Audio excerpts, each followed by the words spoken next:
if you don't think that anyone's being ruthless to you, that means you're the one doing it to others. So You're right, I'm actually a menace. Is that a real thing? That does not seem like a real thing. I feel like you just made that up. There's no way. what's day 3 of pregnant with my alpha wolf billionaire CEO? What is Don't this? look at my TikTok. Put my TikTok down. Do you think it's like actually a problem?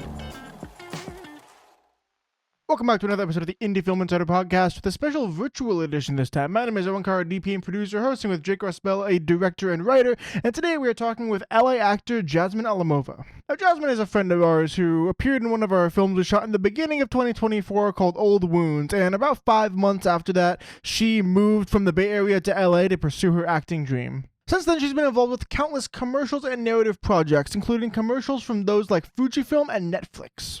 We talk a lot about why she moved to LA, the actor's process once you're down there, and then also something that Jake and I are new to, the interesting world of vertical dramas. That's going to be really interesting. If you like this episode, be sure to like and subscribe. Let us know what you think about our virtual approach in the comments down below. And without further ado, let's hop into our conversation with Jasmine Alimova. All right, first question. Why did you move to LA? Oh my god.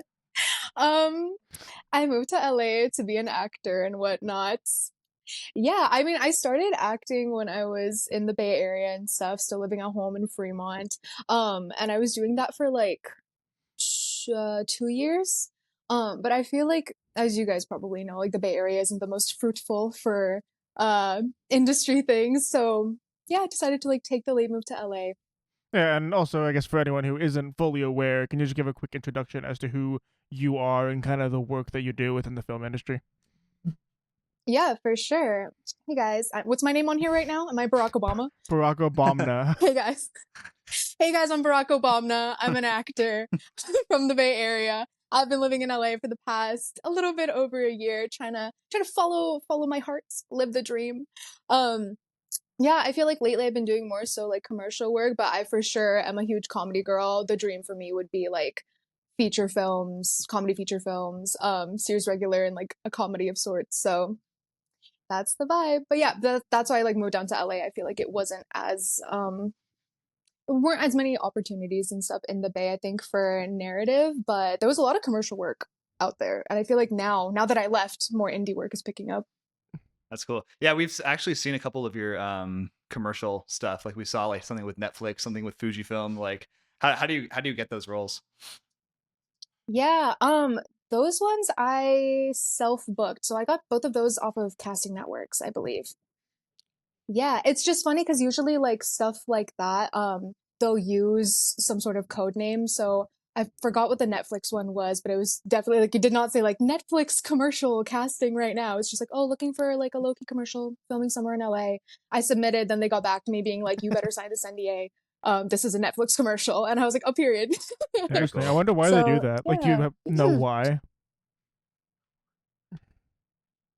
I don't know. I mean, I guess I can imagine so they don't get a lot of people just submitting because it says Netflix, but no, at the same time, I feel like isn't it better to get more submissions and more people to choose from? I mean, I feel like unless they're paying like jack shit, they would just kind of want people. Like if I'm an actor, maybe someone more established, like a commercial actor or something, I might skip by a like indie small whatever commercial, but not one that's branded Netflix. So I don't know.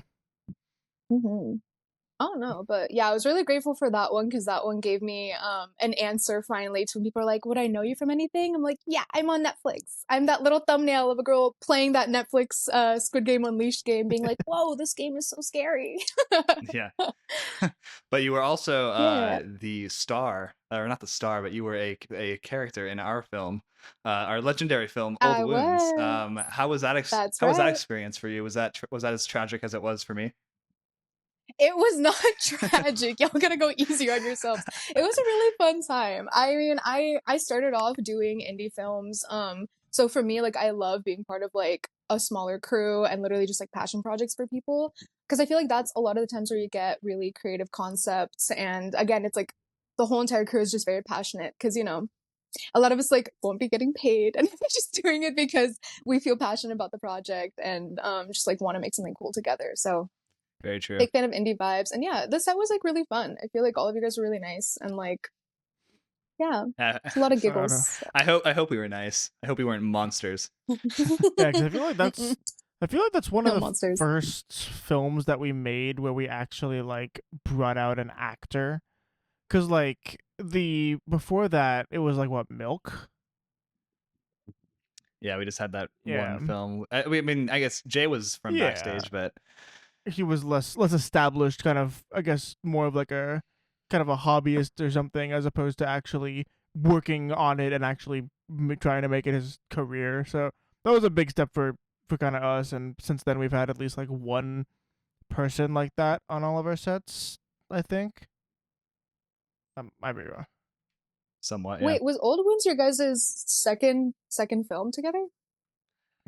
Or Um, how many like films have you guys made before that? I don't know. I think because we did Milk, we did Mhm. Man That versus was, Road, we did Oh, that's right, Man versus was that Road. before? Duh. yeah, Uh-huh. yeah, and then January of Yeah, 2024 yeah, was yeah. Old Wounds. We filmed that. Yeah, I think it was 2023 because Milk was 2023, Man Oh, vs. Road was okay. 2023, Bed Play was 2023. Um, I'll Miss You or whatever Yeah. that one's called. They were all Those are like all really 2023. short, but like it was our second Um, like actual big project. Because you could look at like our yeah, films we made when we were in like Gotcha. high school or whatever, be like, oh yeah, these are films, but like not really. So I would say yeah. second project that we actually put effort into. It was Gotcha. also Cool, cool. our last project where we were both co-directors. After that, we decided to split the creative responsibility. So Owen does primarily, the Yeah, I got cinematography. I booted. do mostly directing now. So yeah, Gotcha. he got demoted No. to just being the director of photography, no longer the Dude. real director. So what were some because we had you there for just yeah, you weren't there for the second day. You were just there for the house scene, right?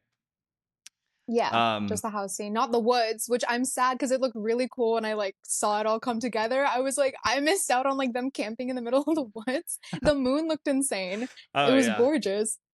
Yeah, that was actually like probably one of the coolest shots in the film because that was unintentional. The moon we were filming, and then halfway through the take, we're like, Elijah, look behind you, and he's like, what? And the moon popped up like mid take. It was not there when we started, and so we're So like, it was real. I was wondering too, like, did they just No, edit yeah, this that in? was Because in it was like a camera. perfect, yeah, like full moon. yeah, yeah. That was so crazy, but Wow. yeah, it was certainly one of the films ever made. I again, like I said, I regret. I don't want to push on it, or no, push back on, or what do you call that? Roast it too hard. I am doing a video on it though, making Hit an piece. not an expose, but what do you call that? Just like a analysis, a Oh my critical God. analysis of it. Yeah. So don't Yes. worry. Oh my God. Can you do like a director's comedy or director's commentary on it too? I kind of have been like talking over some scenes. But yeah, don't worry. I'm not roasting any of the acting because I think everything is down to I'm just talking about what I did as a director and like what I would do differently. Um, You can roast Liz. It's okay. You can roast our matching outfits, unintentional matching outfits. oh yeah, you're both wearing the like yellow outfits, right? That specific like mustard You yellow requested Yeah, that, really right? made us look like that couple, you know? yeah. Jake did. Who? I requested that? No, that was that they showed up like that. We just showed up like that. And we're like, do you like this? And I think it was you, Jake, and we are like, yeah, yeah, let's make you guys match. So that I mean that was the thing though is like with that film I had noticed I was like as a director I was kind of very much just like just yes like that's good that's like I didn't really Mm. I feel like I didn't really have a lot of like say in a lot of I mean I did obviously have to say because I'm the director but I sort of just I didn't really have an opinion and now I'm much more opinionated and I feel bad but it's kind of what you have to do so I mean, that is yeah just one No, of the it's like good. hallmarks of growing as a director, like knowing exactly what you want. Like there is something to be said about like, oh yeah, because if you don't think that the wardrobe with them matching is like too important, then you don't really like. You're like, oh yeah, I'll be very stubborn and give my opinion on this other thing that might be a little bit more important. But I guess as you grow and as you evolve, you grow to realize, oh yeah, everything is important. Yeah, that's true. Yeah, I mean, Jasmine, have you noticed with acting, there's sort of like a similar progression of skill? Like, do you think like when you look back at yourself in the past, in past roles, like what do you critique the most when you look at those roles? Oh, okay. So I came from like a theater background. If you couldn't tell just from my general aura, I was a theater kid in high school, and I was like an a cappella kid in college. So I feel like I got really used to performing and like really making all my movements super big and stuff like that. And the first project I ever did once I decided to like pivot into like starting to become a professional actor, I did like a short film at San Francisco State University called That's Gay, a queer made sketch show. And I realized even though it was like a comedy and a sketch show and you have permission to be like bigger in your movements, I was too big for the on camera sketch show. Mm. Like I look back at that and I'm like, girl, calm down. Like you can relax your face. Like we get it. Because the big difference for me is like, I was taught from like teenagehood of like, oh, you need to be able to project to the grandma in the back of the theater and your expressions need to be really big and clear. But then when I transitioned to like on camera acting, the camera's right here. Yeah. It's like someone staring you in the face. Like you can't be screaming at their face. So after I saw like the first couple of short films that I did in like 2023 when I started acting, like getting that footage back a couple months later, I was like, oh no, I've been doing this all wrong. I've been doing a bad job. And at the time too, I wasn't even in any sort of like acting classes because I like couldn't afford it at the time. So I didn't have anyone telling me like, hey, you kind of look like a clown. So it took a little while for me to like reflect on those past projects and be like, okay, here's what I can do, here's how I can self-critique and actually just be grounded and be present and just be a Do normal you think that's like a human common being on thing for a lot camera. of people who are kind of transitioning from theater to film? Yeah, absolutely. It's hard. I think it's hard too sometimes because you're not always allowed to like watch the playback or like as an actor we don't really get to look at the monitor unless we ask. So like and a lot of actors don't even want to ask because they get in their heads after like seeing their own performance. So I think it's just one of those things where if you do come from a theater background, it is important to get into an acting class that is specifically focused on camera acting. Because it's two different beasts for sure. That makes sense because I was on a call with our composer the other day for who helps us compose our last film, and he's just said like he was watching through some of our films, and we've had a couple different actors who have like theater theater backgrounds, and he did say that one of the roles he did notice that the person was sort of acting not like bad, like not overacting, but just acting very theatrical. And I was like yeah, I Mm-hmm. was like definitely, I think when you transition from theater because people have to like be able to see your emotions from, and you're small, like you're small on stage, so they had to be able to see how you're like they had to physically see the acting, versus on yeah like what you said on camera, it's right, it's like a close-ups, it's like very much a different vibe. So I don't know, I always Mm-hmm. think acting to me, it just seems like it would be kind of just like and this is sounds like I'm dissing acting. I'm not just like dissing acting at all. It sounds a little bit slightly embarrassing because you kind of had to like do all this like stuff, like It you is. know. It's so embarrassing all the time. Yeah, I don't know. I like. Is that something like? Is that like when you first started just doing acting? Like, were you kind of just like, oh my god, like what am I? What do I have to do? Or were you kind of always outgoing? Yes, it's very embarrassing. Like the classes that I took back in like high school too. Like I took like a mime Mm. course. I had to learn how to mime. Like they painted my face white. I wore black and white stripes and they taught us how to mime and they were like if you think this isn't important, you have to like think about why it's important. And like I don't know, maybe my director was full of it, but at the same time, I feel like a lot of these like acting humiliation rituals are kind of important because it does kind of get you it gets you comfortable feeling uncomfortable. It gets you comfortable being vulnerable. Like it gets you comfortable thinking outside the box and doing things abnormal. Um, because who was it that told me? How do I say this? It's easier to like kind of pull back from being big versus like Mm. make you bigger from being small. So like doing all these kind of like insane acting things, Hmm. like once you kind of like reach this threshold, it's so much easier for a director to be like, I'm so glad that you can get there. Now let's like pull you back a little bit. Versus like you just kind of like staying small and being too scared to do the embarrassing acting things and your director not being able to pull a different type of performance out of you.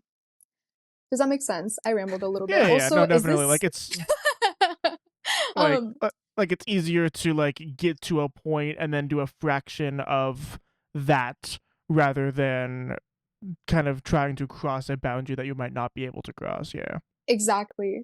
What are some differences you've noticed, like moving from the Bay to LA, in terms of like the kind of like what the set environments are like and stuff like that? Like, was there a big noticeable shift once you went down to Los Angeles?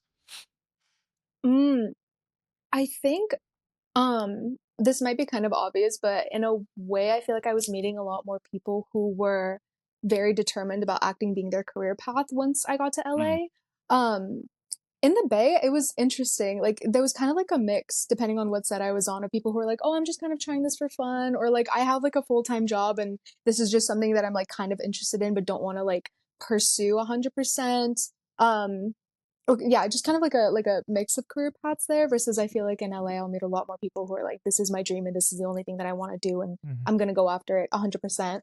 Um yeah, I was worried though, because I feel like there's a lot of LA stereotypes of like, oh, once you get to LA, it's gonna be so cutthroat and people are gonna be mean and they're gonna sabotage you and all that stuff.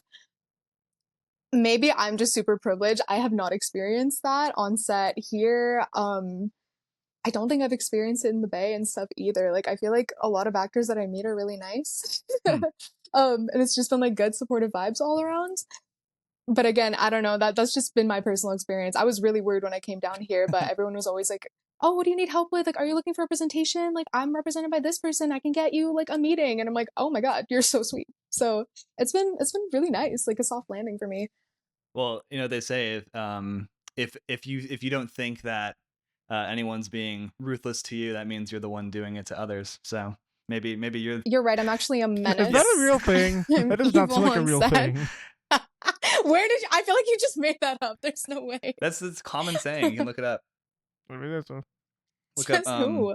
let's look up it's Rule 34 of Martin Scorsese's I'll get biography. right on that. Let's look up Martin Scorsese Rule 34 to make sure you. I believe you. I'm not gonna fact check you. Oh, I'll come accept on. that. I need the content. Um what was it? Yeah, I guess God. so. Sorry. So I have like obviously you're doing a yeah, lot of go ahead. commercial stuff right now, but narrative is like what you want to do, like as an end goal, right? Yeah, absolutely. Yeah, that's the vibe for me. I really feel like I started leaning more into comedy and stuff when I got here too. Because I think when I first started acting, I was just trying out like a bunch of different stuff to see what sticks. But right now, the goal is for sure some sort of quirky, weird comedy or horror too. I've never been a horror girly, but ever since I moved to LA, I got like film broified real fast, and like a lot of people have been recommending Mm. like different horror movies to me. So I feel like that'll be really fun. Yeah, because I feel like it's funny that you mentioned those two genres specifically, because it's always said that like comedy and horror are the two genres that you can make an effective low budget movie on. Hmm. I don't necessarily know like what the scene is like in LA, so it's like, could you find somebody who's just like making a, I don't know, $300,000 comedy or horror? Maybe, I don't know, but I feel like it's nice to kind of start with those like more, I guess, approachable genres before trying to break into like, I guess, drama or action, if that's something you want to do. Honestly though, like I mean, I'm not opposed to drama and action for sure, but I think like my heart really does just lie in like making people laugh.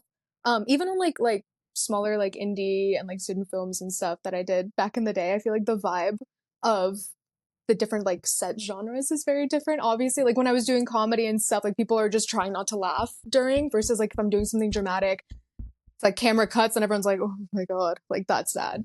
And I need a second. And I would rather just spend a 12-hour day on set doing funny things and laughing with the cast and crew. Yeah, we did a film.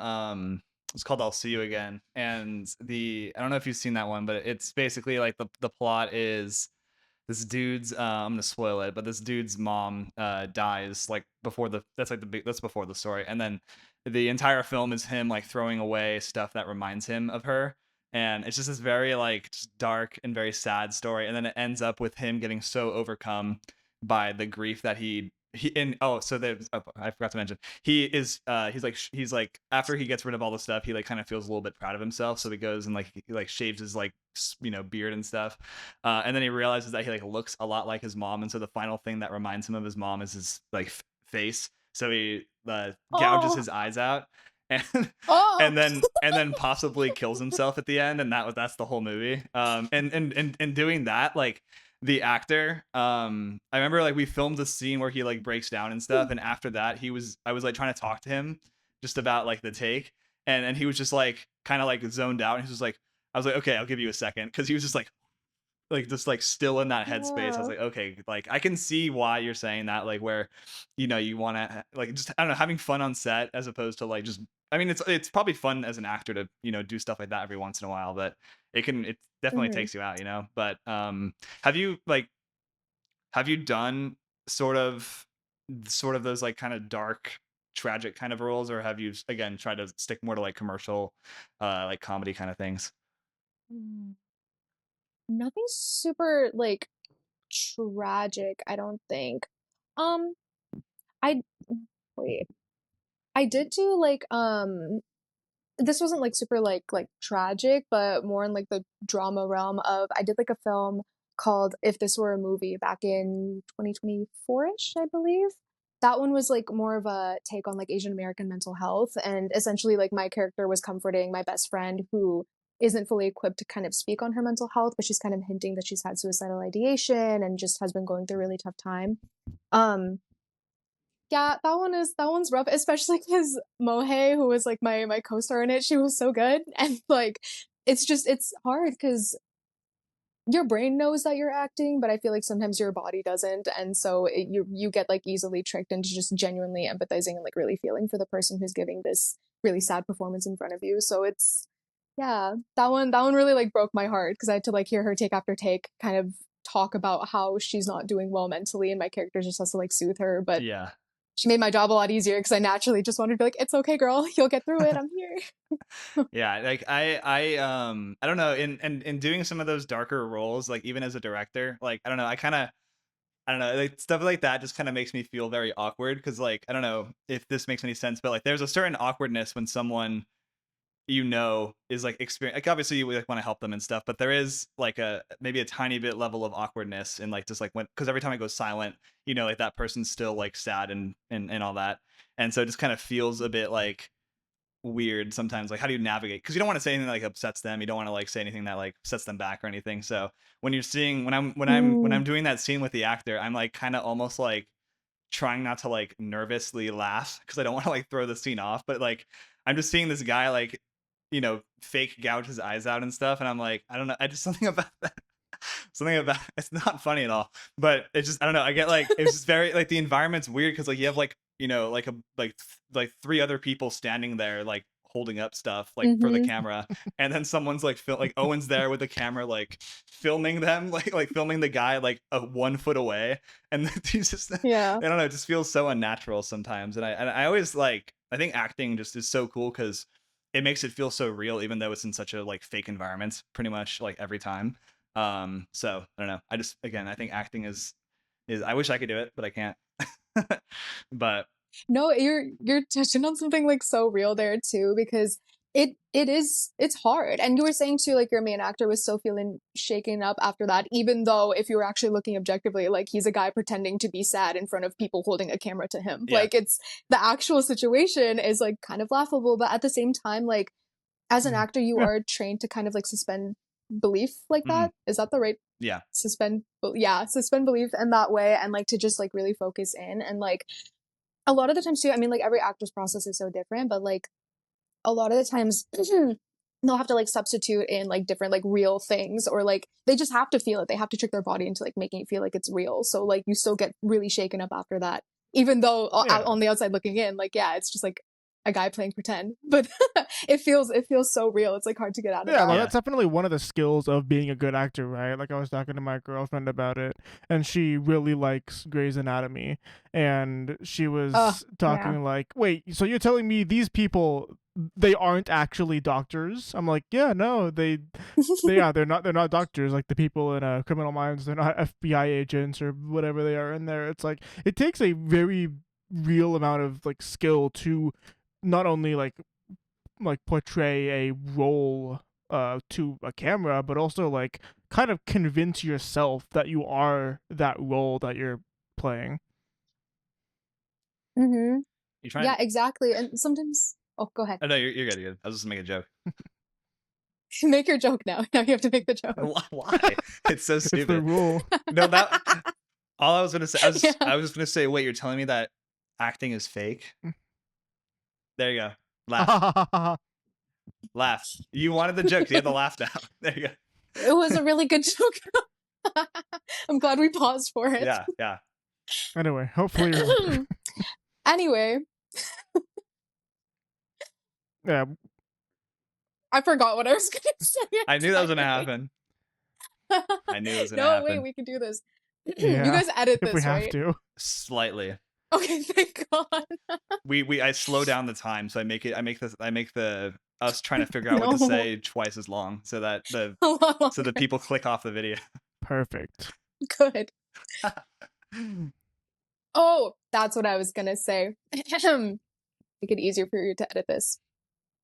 My friend and I were talking recently, and like sometimes it really just does boil down to like in terms of like evaluating an actor's performance. Sometimes we watch a movie together and they're like, it just wasn't believable. Like I literally just don't believe that that person that I'm watching believed that they were their character. Sometimes you can watch a performance and be like, I can just tell that they're acting, and it's such a like, at least to me, it's an intangible thing. Maybe I just don't have that skill set yet to like exactly pinpoint what it is that they're doing that's not clicking with me. But like, do you guys know what I mean? Like sometimes you just like watch a movie or a TV show and you're like, I'm so aware that this is like a person who was hired to say lines versus like something feeling so seamless and actually getting wrapped up in like the situation. Yeah, no, I've definitely noticed that sometimes. I'm sure you probably notice. I'm sure you notice it more. Because I'll like critique creative decisions because that's like more what I do. I do like directing and writing and stuff. So if I see something weird, like something feels strangely written, I'll notice that. But sometimes you can really tell when the actor is sort of just like pretending to be someone else as opposed to like being someone else. Yeah, I was Yeah. I I mean, and then also bro. like within that there are like probably hundreds of little micro things that the actors do to make someone convinced of that. So it's just it takes a while. Are you in SAG? Mm-hmm. Are you working on it? Like, are you Not trying yet. to be? Still non-union. I am, yeah. I actually recently discovered that I've been making a grave mistake as an actor, which is that I have not been asking for SAG vouchers. I've been waiting for them to be handed to me. And that apparently is the biggest fumble that I've ever fumbled in my life. So yeah, shout out to any actors listening to this. Ask for SAG vouchers. They don't just give them to you like I was told. You have to ask. Okay, can you back up for a second? Jake and I know fuck all about this. I mean, at least I do. I'm assuming Jake does too. Can you just talk a little bit about the process of like, if you're an actor wanting to get into the industry, move to LA, move to New York or whatever, what's the actual process of getting into SAG? Okay, so from my knowledge, there's a couple different ways to do it. One of the most common ones that actors do is they'll get 3 SAG vouchers from background work. So essentially, if you are hired as a background actor, and how do I say this? If you're hired as a background actor, they need to like hire a certain number of like SAG and non-union actors from my knowledge. And so if you're non-union, they might still use you like as a SAG actor. And from there, they'll give you a SAG voucher because you're doing SAG work, even though you're not SAG. Yeah, honestly, cut this part out. I still need to like look into like how and why the because my whole world was like shattered very recently about this. I was told that when you just do 3 background jobs and then you get vouchers and then you can join SAG-AFTRA. And so here I was doing like a bunch of background gigs on like major motion pictures and like major TV shows, being like, why am I not SAG? Like, why has SAG never heard of me?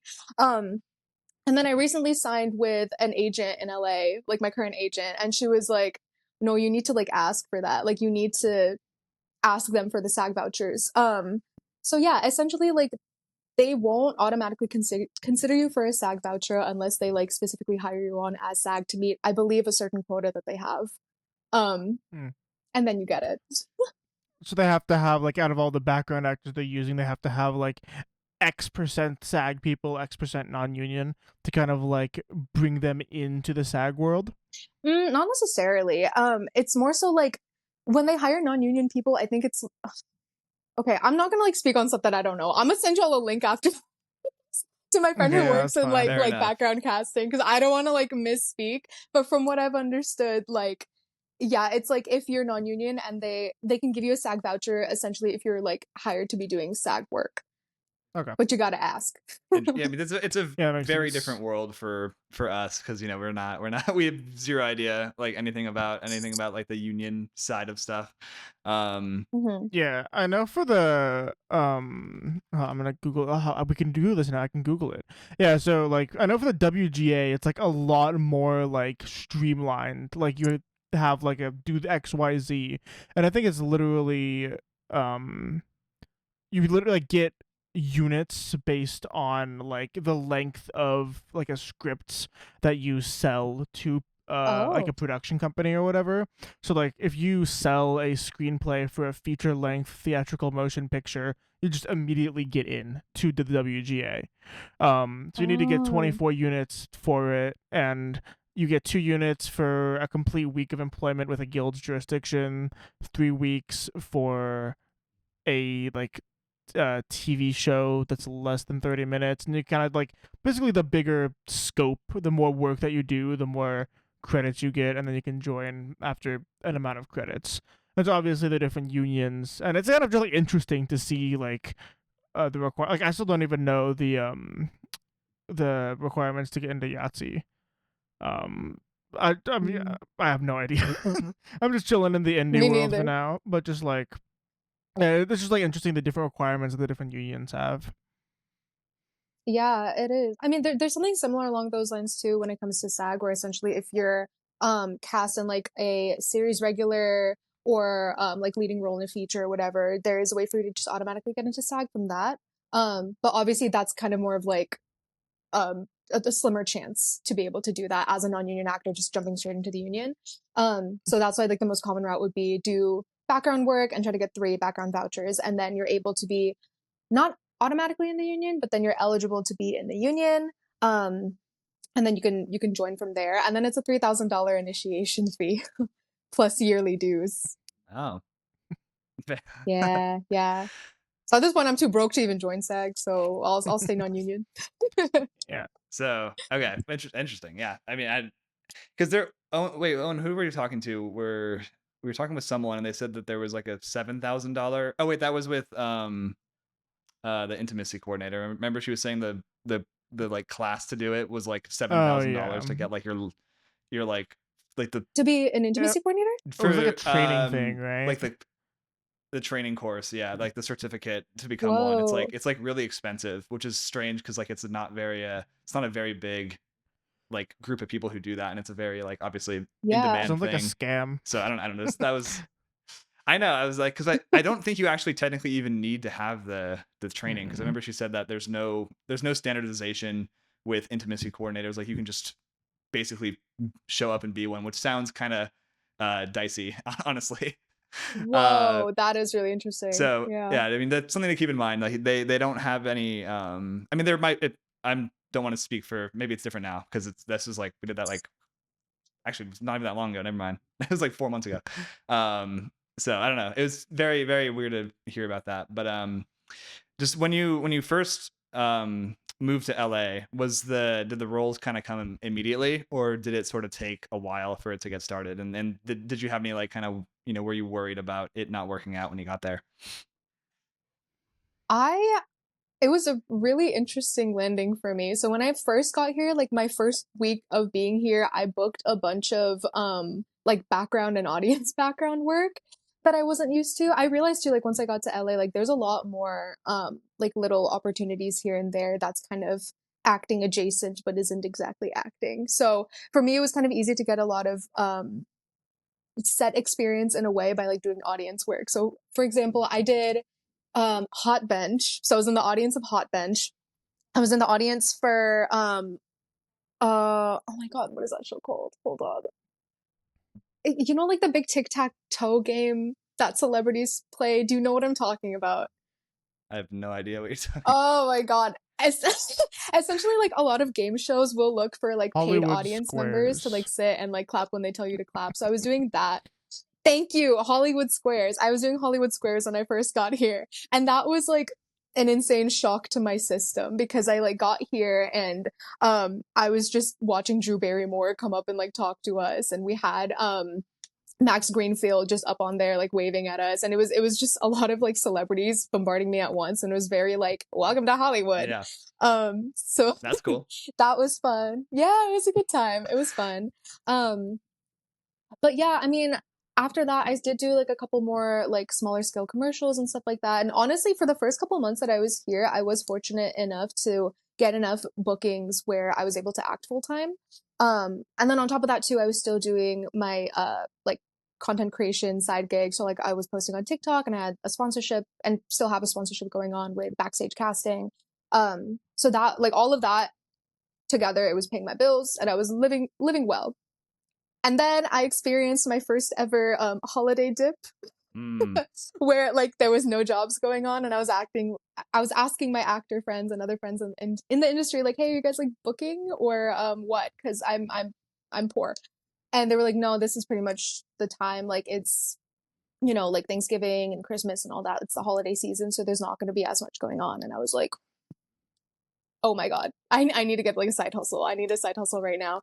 So now like it's been kind of like a mixture. I've been working at a puppy yoga studio and then also doing acting in tandem, so that's kind of helped me even out a little bit too. But yeah, I think I kind of like when I first got here, it was just like a lot of like opportunities all at once because I think I came at like a very peak time for acting stuff. It was like June through September, boom, and then first dip. Interesting. Can you not what infer? the hell is puppy yoga? What they do they teach the dogs like The all these dog different do the poses, dogs or, do like, yoga? how does that work? Was You that do Downward yoga Dog? with Well, puppies Downward running Dog, right? Like, around. weren't they inspired by dogs to do yoga? That yeah. Yes. Oh, Yes. Contrary to popular belief, we don't make the puppies do the yoga. It's yoga for people, and then puppies are also present. You know, like goat yoga? No. I know about this. I, He's an Oh my uncultured God. swine. We don't have to worry I, about Wait, him. Owen, James, take them. You can do Like, swine yoga. I'm sure that oh exists. God, with pigs. yeah, Is that we're what, not is a that what filmmaking swine is? podcast, I don't guys. know. Yeah. Bovine. Fine. Yeah, guys, this is so good. But yeah, basically I now have the most LA combination ever, which is part-time puppy yoga girl and then part-time actor, part-time content creator. So, Very cool. but yeah, puppy yoga for people. I'm currently like a travel training lead, so I'll go to different puppy yoga studio locations across the US and help them open and like train the puppy yoga event facilitators. A lot of cute dogs. It's very, very fun time. What percent of people who move down there? Because I know I have a few friends, like four-ish people in the Sac area on the production side, planning to move down there in like 5 months or something. What percentage of people who move down there do you think actually end up like not making it like A-list, but like making it like okay, they can live full time off of what they're trying to do? Ooh, good question. If you don't know, I wish I that's knew. fine. But I mean, I think it also does this. Sorry, the sun just like moved right into my face. I think part of it depends on what kind of acting roles you take and like your type and whatnot. So right now I have a lot of friends who are making it full-time acting because they're doing vertical dramas. So, you know, are you guys familiar with like vertical dramas? is that Darman? No, it's not. Well, I have friends doing Darman too, but vertical dramas, you might see those clips of like my alpha wolf um has accepted me into the Luna Pack or whatever, or my CEO got me pregnant. Hear me out. Hear me out. They pay, so I'll get up, Jake. What? They pay. Hear me out. Hear me out. I've done 2 of them. Okay. Send them. Send them. Well, You have to send those. Hey, we need to I'm yeah, not we need to Send see them. sending We're you gonna put them that. in the video. Come on. I was in one that's I think it might currently still be #1 on Drama Box. So a couple of like the apps that you might you probably, I don't know, the couple of the apps that you might know: Drama Box, Real Short, Good Shorts, Galatea TV.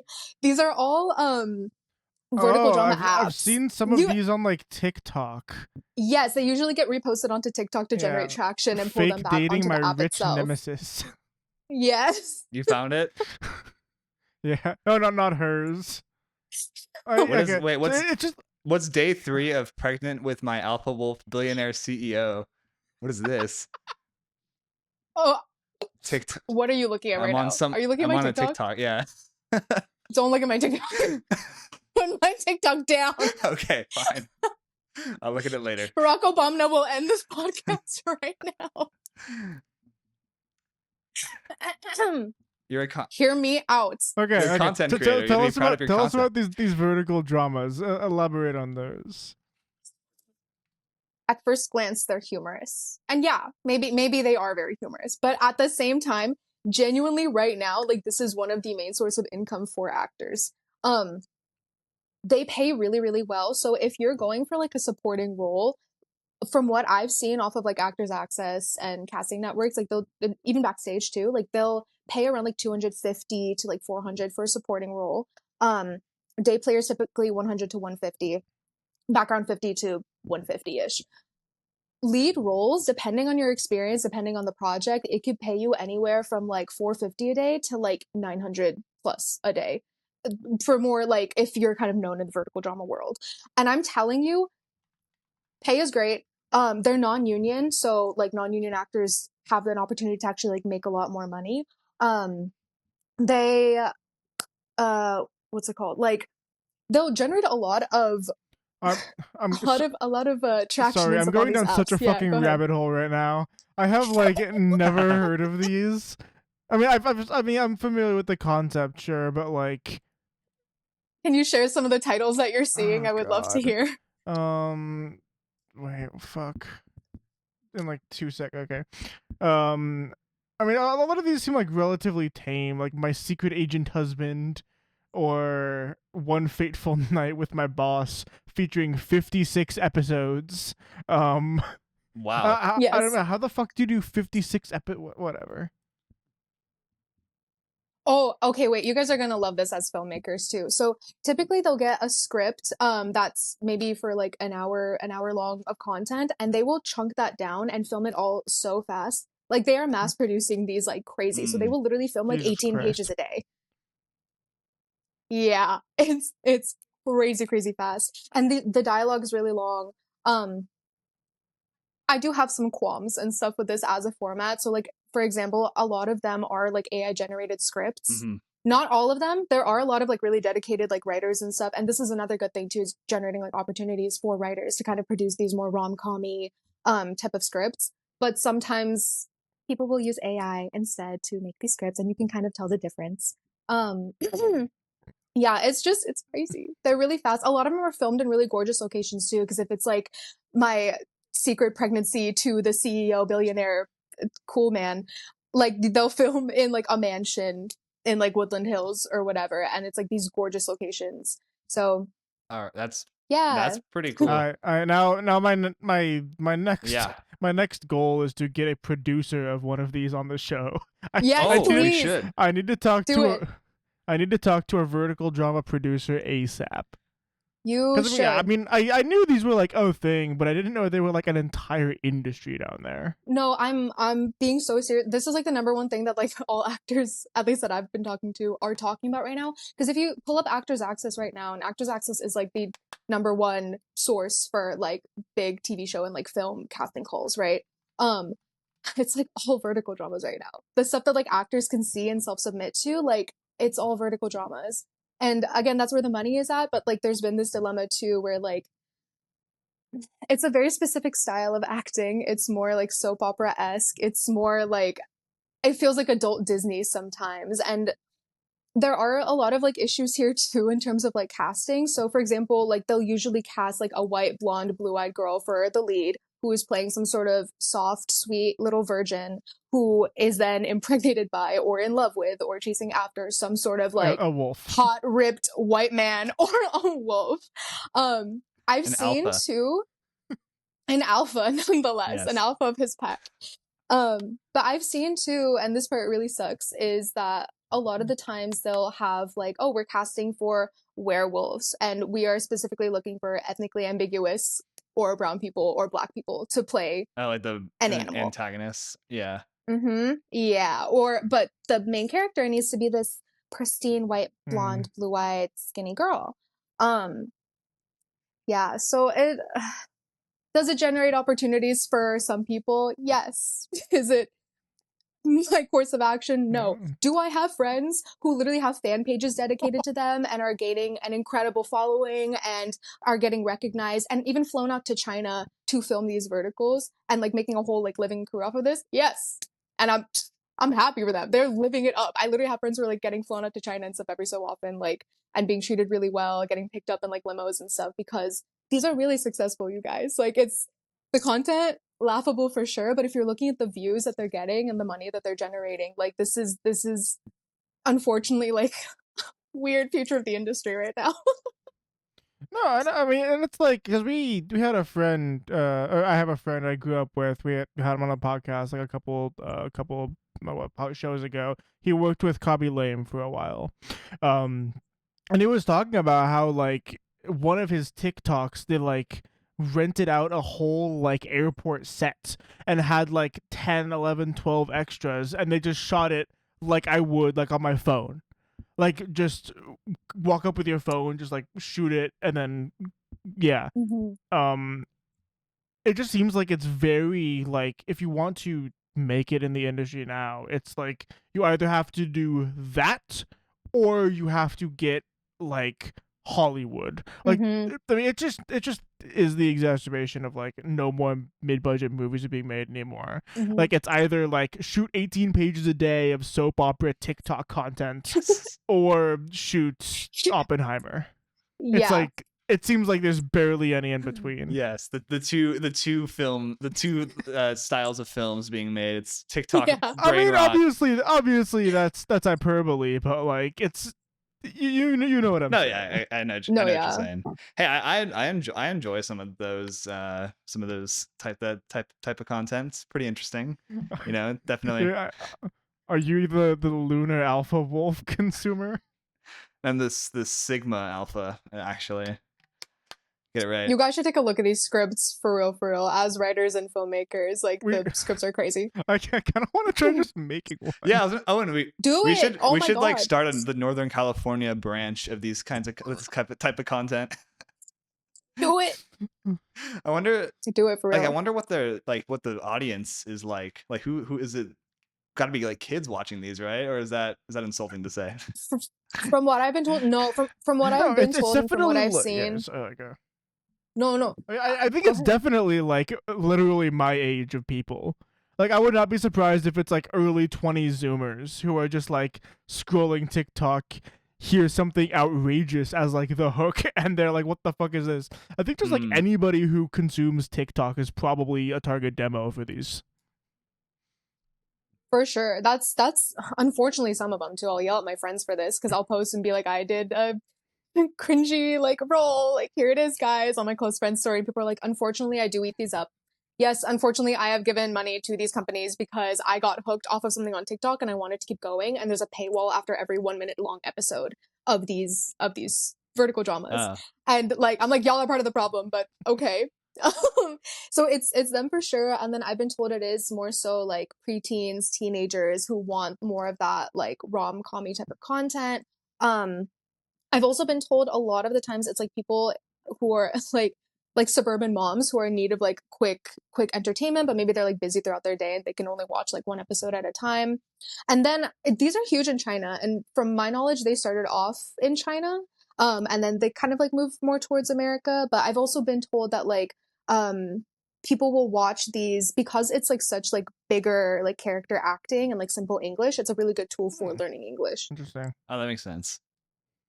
Mhm. I people can say they learned Yes. English from the Sigma Alpha Wolves. From my alpha wolf daddy. Yeah. I mean, like, also That's one of the things that I did when I was learning Spanish was to straight up watch like The Simpsons in Spanish, like with subtitles. Like it's like a very Yeah, common thing when learning a exactly. different language to Mhm. just watch. Like I mean, my like mine wasn't like over the top acting or anything, but it's like if you're watching, like one of the biggest tips is like if you're watching something, like watch something in that language that you're trying to learn that you're actually interested in. I mean, and I guess if you're interested Mhm. in Sigma C Alpha C. Wolf, then like pop off and whatever. But do you Yeah. think it's like actually a Um, problem? Like, do you think this is a like? Do you think this is just how the industry is evolving, or do you think it's like a deterioration of the industry? Yes. both. Uh, I think it's both for sure. I mean, not to like sound like so pretentious, but I mean, I feel like I've been, especially since moving to LA, been like falling in love with just film as a medium. And I feel like there's so many beautiful ways to like encapsulate life in film. And to me, just seeing like a vertical drama that a lot of the times is like AI generated scripts and like, you know, not all the actors, but there are actors and stuff who are like, I'm literally just doing this for money and like this is embarrassing to me. And like even like on set and stuff too, like some of the crew being like, hey guys, we know what this is. We know what we're doing here and I'm sorry. But like thanks for being here type of vibe. Like it just, and again, not all of them, like some, you know, whatever. But yeah, like it does kind of dishearten me a little bit to see that the industry is like kind of taking a more of like a change and stuff into what I'm saying more of like it's like fast film. It's like consumerism driven. It's dopamine addiction. It's let's make money because every minute long episode like there's a paywall after it. And it I feel like it's sucking the art and the heart out of it. Versus, and like you said, now I feel like there's like less mid-tier like indie films and stuff like that out of it too. Like this is just kind of where we're headed. But at the same time, I do think it is kind of the future of the industry in a way. Like it is making money, and of course, like we're gonna follow where the money is. It is employing a lot of my friends right now. So yeah, disheartened, yes. And will I be auditioning for these? Yeah. At least the ones that aren't sure. explicitly sexual too, because that's another huge qualm that I have is a lot of these are very much of like, hey, if you want this role that's paying $750 a day and you're booked for 2 weeks, like as a lead, you have to take your top off and you have to do at least 10 scenes of simulated sex and there may or may not be an intimacy coordinator on set. So Yeah, that's sketchy. yeah, or some of the dialogue too is just very it feels like we're taking a step backwards. Interesting. And then you also mentioned talking like you do content creation, and then you told me not to look at your TikTok, but I did. I'm looking at it right now. Of course you did. You have 24,000 followers. That's crazy. I didn't know that. It's Thank you. so Yeah, what do you, yeah. I haven't actually like been watching them. I just like popped it open on the tab, but like what do you what do you do with your TikTok? I started off the platform with basically making like how to become an actor type of content because when I started back in like 2023, I realized there wasn't a lot of content dedicated to like just the bare bones of like how to start an acting career from nothing. I saw a lot of stuff of like, oh, when you get cast in a movie, like this is what you can expect on set. And I was like, I'm not even there yet. Like I want to know how to make a resume. Mm-hmm. I want to know how to make a demo reel. I want to know where to find jobs. Um, so I started my TikTok account like specifically for that demographic of like if you just decided to wake up one day and become an actor, like what do you do? What's step zero? So I kind of started off from there and then it kind of has been evolving a little bit more so into just me posting whatever it is that I want to post as well. Because I think at least for me, I do get a little bit like mm, I'll fall off a little bit if I feel like my TikTok is homework. I want to Yeah. like post things that I want to post for fun as well. So yeah, I feel like it's been a good outlet for me to kind of like share my acting journey in a way and to kind of help people out as much as I can, but also still just like a fun way to like pursue my own creativity as well. Yeah, that's cool because that's something I want to do more of. Like, just because I did like a few of them where I'm like, this is how I directed this scene. This is what I was thinking when I wrote this scene, or like this is what a scene from my Yeah. film, like kind of director's commentary, but more so like director's reflection on like just what I learned from that process. So like it's just have you found it to be actually very helpful for you as an actor? Like, have you noticed that it's like made you more, maybe like you're educating others, but also educating yourself? Yeah, absolutely. Because sometimes I'll sit down and be like, oh, this would be a really good video concept. And I'll start to write something. And then I'm like, let me like triple check and like fact check myself Mhm. because I don't want to share any sort of misinformation on TikTok, especially if people are like trusting me for valuable content. So it'll make me kind of deep dive deeper into like different things. Or people will ask me questions too, like in my comments or in my DMs, and I'm like, that's a great question. I've never even thought of that. So let me do my own research. So it's been helpful in that sense. And then also with connecting to other actors too, because once I started posting more actor content based in LA, I started attracting more like LA based actors, and I've been able to like meet up with some like TikTok friends, and then we'll talk about the industry and we'll share knowledge with each other too, like in person. So yeah, it's been fun. It's very Do you cool. feel like it's opened up opportunities for you? I mean, I guess you just said yes, but like one of the things that people are talking about, especially in the cinematography world too, this is a lot more with corporate videography. There's a huge like,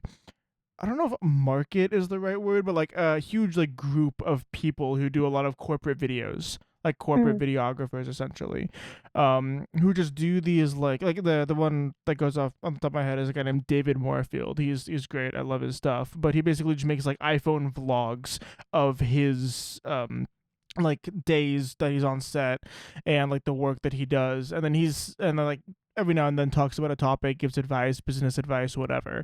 He's said multiple times that YouTube channel, in addition to marketing for potential clients, like in his videography business, has allowed him to connect with people throughout like the industry from making the YouTube videos. And it's just like nowadays social media is just like such a powerful marketing tool within the Mm-hmm. video niche that definitely shouldn't be ignored. Mm-hmm. Very factual. Yeah. And it's also like it's like something I've wanted to do for like such a long time, but I just like I've made like 7 YouTube channels throughout my life or whatever. It was always the thing where it's like you make one, oh shit, kids at school find out, delete it and make another one and stuff. Oh my God, yeah. No, that's so true because it's ironic because I feel like we're in such a visible industry, but it's tough being seen. I feel like as soon as someone's like, I saw your TikTok, I'm like, why? I literally have like almost 25K followers. I'm like, what do you mean you see me? What do you mean my public videos are available for public viewing? That's Yeah. crazy. Like don't perceive me. Yeah, actually no, because yeah, I understand because I yeah, same thing. Owen and I have been doing YouTube stuff for forever, and then I remember one time I could hear my parents. They like found one of my YouTube videos and they were watching it on the TV, and I could hear the video in the other room. So I just like I remember I like went into my room. This probably was not like 15 or 16, and I just closed the door and like locked it because I just didn't want to walk. I didn't want to Oh, walk out there at all. I was like so embarrassed, but like it's public, and like it's fully out there. But yeah, I still get No, embarrassed watching my own stuff back. dude, me too. And like, okay, I know this is totally different, but like, I'm just looking at this podcast. Like, mm, obviously, we're making a podcast as opposed to just like talking on a FaceTime or a whatever. So people can hear our conversation and hopefully take stuff away from what we were talking about. But like the fucking clip that you posted, Jake, has like 550 views, and I'm like, why the fuck does the Which cinematography is more important than writing oh one? yes, yes, It yes. has like 550 views, and I'm like, why the fuck? No, stop, pull it, please. Why are so many people watching this? shut it down, Um, shut it down. I mean, mostly because a lot of these Jake like clickbaited me, and he just like okay, not for these ones actually, because I actually gave full context for these ones, but like for a lot of Instagram ones, we've had like Instagram clips that have gotten like 20,000 views, that Jake just ripped out of context. specifically me, and it's like, oh yeah, sure, let's just fucking view for him, why not? But it's like, why are you watching this? I don't want you to watch me talk about this. I don't fucking matter. But if Isn't you're it so ironic? It's like you want the views and you want the good analytics, and as soon as it happens, it's like trust. As soon as you guys post me and post this, I'm gonna scream. I'm gonna scream, cry, throw up, and not look at it. yeah, although the cinematography is more important than writing one is getting a lot of like people are like, oh, I could see the point, or like kind of agree with it, as opposed to just El Bozo, shut your ass up. Oh, Oh you're my still God, getting Instagram's brutal. you're still getting plenty of those though. Trust me. and then because we also had I'm not surprised. we did a movie hot takes one, and we had our friend Ryan. He said like Christopher Nolan's overrated, and it's a hot take. And like in context, it's like, you know, it makes sense. But then when all what I posted for the Instagram reel is just like Christopher Nolan's overrated. His movies suck. His writing's bad. And then like that's it. There's no like extra context. And so it has like 140 comments and only like 100 likes. It has like just way more comments than likes. It's quite something. Just all the angry film bros. Yeah. To be fair, I think we warned him about this, and like I was like ranting about how you are posting clips taking me out of context, and he's like, "I'm gonna give this very out of context clippable take. I'm sure nothing bad will happen as a result." Exactly. Oh my god! But it generates conversation at least, even though Instagram comments are like the most brutal things I've ever seen in my life. Instagram comments are great. I don't know what you're talking about. I literally posted like a TikTok and it got like 80,000 views or whatever. Or not a TikTok, sorry, an Instagram reel, and it got like 80,000 views. And it was just about how people tend to like misidentify my ethnicity. Even after I clarify it, they will still be like adamant and be like, I don't care what you say, you're a little Latina girl. And I'm like, that's not who I am. Someone commented being like, shut up, no one knows where your country is. No one knows, and you should stop expecting people to know. And I'm like, is that what I said? Is that what I said? We have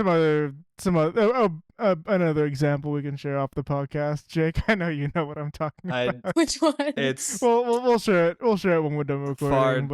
Far too grotesque to discuss on this podcast. People are wild, and their comments are public. I just wonder too. I'm like, your followers see that you're commenting this stuff on other people's things. Like, oh, dude. I mean, anyway. it's got to be mostly burners, right? Maybe, probably. Well, no, there's this one but guy having a burner account for hate. Well, there's this one guy that I saw, and he had a picture of his girlfriend or like wife in his profile picture, and he commented on some like random reel of this like girl, and he was like, "Oh, you're so hot" or something. And then the top reply was tagging his wife.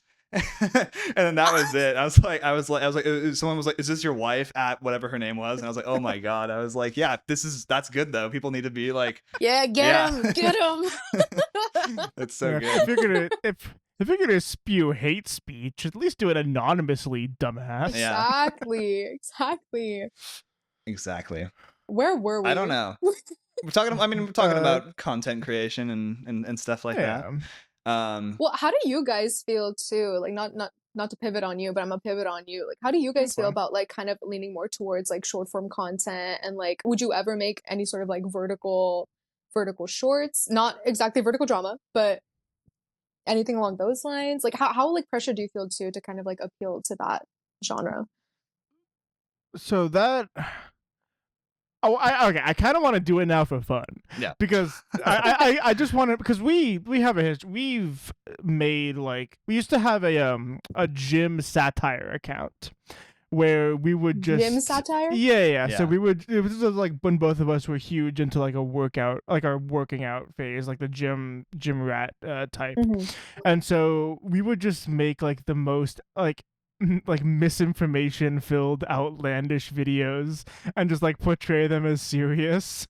We got like 2,500 followers or something, and a couple of the videos got like millions of views.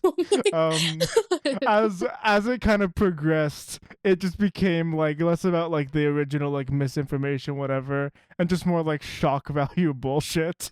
And we're like, okay, yeah, I think it's time to end this here. Yeah. But it was never like a serious endeavor, but it was a lot of fun. And like, if we were to take something like that seriously and like actually attempt to monetize it, I don't know about like quality of success, but that could definitely bring us success way faster than this podcast or the films that we make or whatever do. In terms of like longer form stuff, my day job is I work on a YouTube channel. Like, I film and edit videos for a YouTube channel. And same thing where like that has obviously significantly more longevity. Like, I can see myself in my position doing what I do for a long time. Not like that Instagram page, but I'm not sure how, like, obviously the longevity of that isn't as great as commercial or narrative cinematography, in the sense that, like, yeah, one day YouTube can just say fuck you, or one day your channel gets shut down, or YouTube stops being relevant, or whatever those reasons are. Yeah, I think for me, it's definitely like kind of adding to what Owen said. It's like, I think you're always, whether you're always practicing your skills. So even if we did something that we weren't really passionate about, because it's like, I don't know, maybe it's like kind of low effort in terms of the creativity and the writing. It's still like we're still practicing, we're still getting on set, and we're still like making something, even if we're not super psyched about it. Same with the, I'm sure, with the vertical dramas for even acting. Like, you're still, even if it's not like these insanely nuanced and difficult roles or anything, you're still practicing and getting on set and meeting new Mm-hmm. people and stuff. So I think there's definitely value in it. And I wouldn't necessarily be opposed. And then, yeah, with content creation, I do want to get more into that and stuff. But I think you kind of just do what you have to do. And you're always working towards, it's always adding towards your the final goal of wherever you want to be at.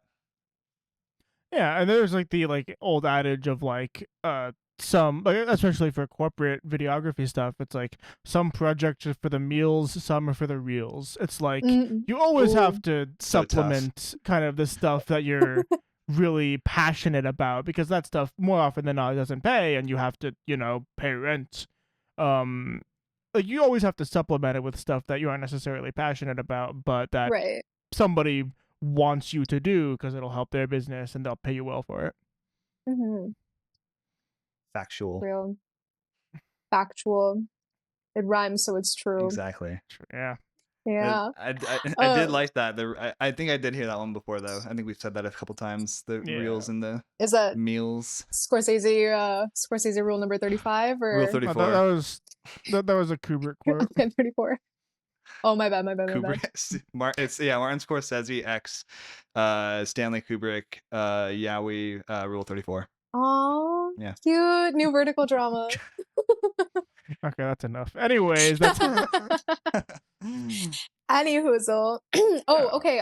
Low-key off topic, but I'm also curious about this too. Since both of you have cast actors before, and you cast me and whatnot, what's something that you guys typically like look for in an actor's performance, or like what kind of like makes self-tapes and auditions more special? What stuff pisses you off? Go off.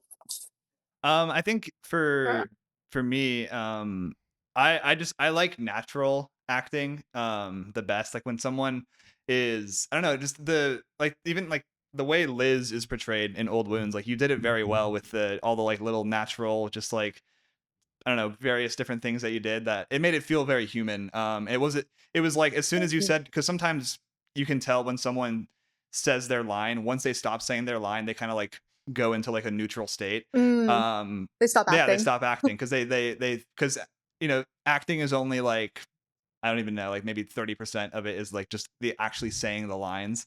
The rest of it is like Hmm. everything else that you're doing around that, and the way you're reacting, and the way you're building off the other people in this in the environment and stuff too.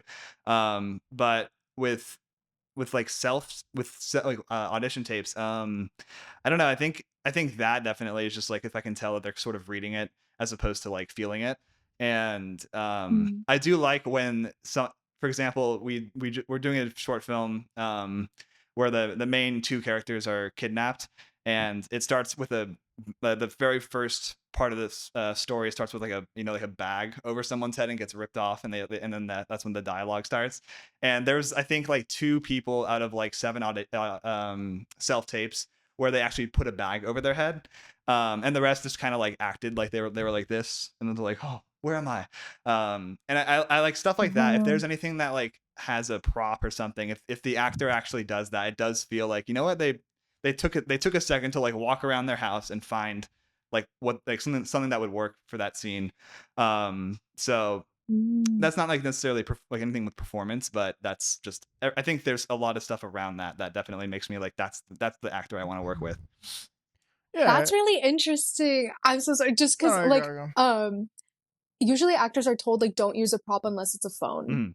So like usually, or like a glass of water, but even then it's like debatable. Like usually we're kind of told like avoid props because they're really distracting. So that's really interesting. Like with the bag over the head. like that you liked it physically there. But I guess it does make more sense in the context Yeah. too. I mean, it also just like shows a level of effort that you're putting into it. Yeah. Because I mean, I have no idea how your process for auditioning goes. But I would imagine you kind of sit down and batch auditions. You can correct me if I'm wrong, but like how you get like 5 auditions and then you go like, okay, record 1, record 2, just like do it all in the same like Mm-hmm. session, I guess. And it's just kind of nice to see the additional extra effort that some people go through, even if it's just as simple as getting a bag and putting it over their head for a split second. It's just like it shows that okay, yeah, they've read the script, they're kind of engaged with this enough to put that little extra effort in. Mm-hmm. No, for sure. I think something that you guys are saying that's really similar to what I've heard from like casting director workshops and stuff that I've attended is it's funny because they'll say like you don't need to put in a lot of effort. Like we literally just like need you against a white wall and just like doing it. But at the same time, whenever I've asked the same question to multiple casting directors, what is a standout self tape to you, for better or for worse? Pretty much all of them have said like there was one that I really liked where they just went the extra mile. Like they edited it or like it felt like a mini movie or they, used this prop and some sort. And like essentially they broke the Yeah. rules when we're told keep it as simple as possible, nothing distracting. Like casting directors will remember the thing that's a little bit more distracting or different or out of the box because they're watching so many self tapes and they all start to blur together. They'll remember the ones that kind of stand out more in an intentional way, though, not just like, "Whoa, look at me, I'm so different and I'm breaking the rules," but Yeah. like actually Yeah. something important, like a Yeah. creative choice. Yeah, because like Mhm. one thing that I see relatively often too when doing this is like every now and then there's somebody with like an actual camera. And you can like kind of tell Ah. that it's like with an actual Mm-hmm. camera. And that isn't really something that sways my opinion positively or negatively about the performance. Like I can still kind of separate the production value in that sense from the performance that they're giving. Mhm. But if it's something like Jake mentioned, like with the bag, I think that is something that you notice that okay, they went the extra mile, they had a better camera, they put a bag over their head, but that Mhm. second one, it seems like I guess it's you can't buy that intentionality like you can buy a DSLR and throw it above your head.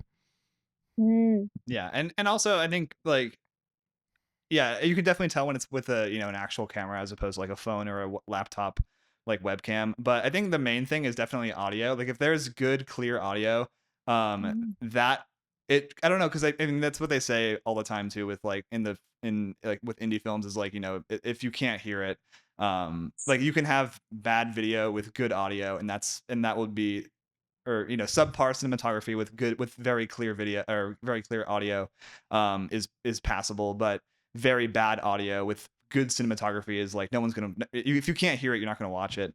And the same thing kind of with Right. an audition tape. It's like I don't really care if you what you're filming it on, as long as I can like really hear what you're saying. Obviously if you're pointing it at like the ceiling or something and I can only see like the 1 inch of the hairline, then sure, like that's not good. But Mhm. like in general, as long as you're basically filming yourself very basically, I think that's fine. But if you do, go the extra mile with that too, that's even better.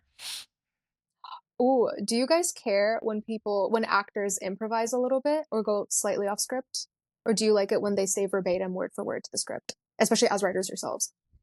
It definitely depends. But I think it's better to stay on script because you don't know what other people who are also doing an audition are doing. And the person who's trying to cast for it might have a tiny bit harder of a time telling like what your strengths are acting wise, because you're not doing the exact same script as the other like people who are trying to audition. So Mhm. it's not like, I would say it makes it like a little bit less fair, in quote unquote, like like more unfair, just because it is adding something that the other people aren't working with, if that makes any sense. No, yeah, that makes sense.